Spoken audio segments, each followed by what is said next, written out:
In this video, I'll be using a wheel of names to make a character design, so let's get right into it.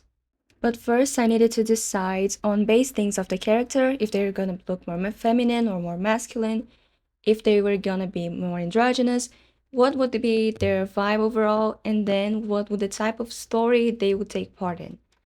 And then after that, I will spin the wheel to get a base color for that character, but for some reason, my screen recorder just decided to not work anymore, out of nowhere. So from now on, I'll have to show you guys only the screenshots of the results. But anyways, with all that out of the way, I finally got to start drawing. I took notes of all the results I got from the wheel, and while I did want to make a more fun pose for her, something more interesting, but again, she is a more stoic character on a horror story, so just standing there menacingly, I think it would be more fitting for her. Also, since the main color I got for her from the wheel was the color red, I took the opportunity to make her have a more vampire-like outfit. Though I'm still not entirely sure if I really want her to be a vampire or if she would be just someone that likes to follow the aesthetic of it all. Either way, her design is pretty simple. It's just a vintage outfit with a hairstyle that matches it. I gave her a small knife as a weapon and a broken mask to kind of add to the horror elements. I don't even know if it did.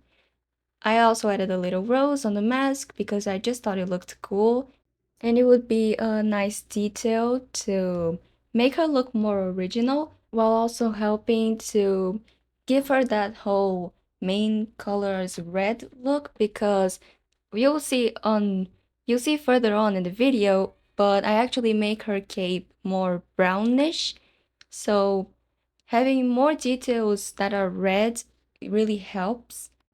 Also, she wouldn't be a vampire-themed horror character if I didn't add ketchup to her design. Also, I gave myself a little freedom on the colors. I only used the wheel for one of them, that, that is red, and I chose all the others to match the character. I ended up with a color palette of red, brown, and black. I also gave her a little background. It's a pretty simple one. I just used a big brush to get the full shapes of everything. But I made a little cemetery with a black cat and a full moon because she deserves it. And here she is. I think she looked more Halloweeny than actual horror, but that's fine. I didn't want to make her that scary.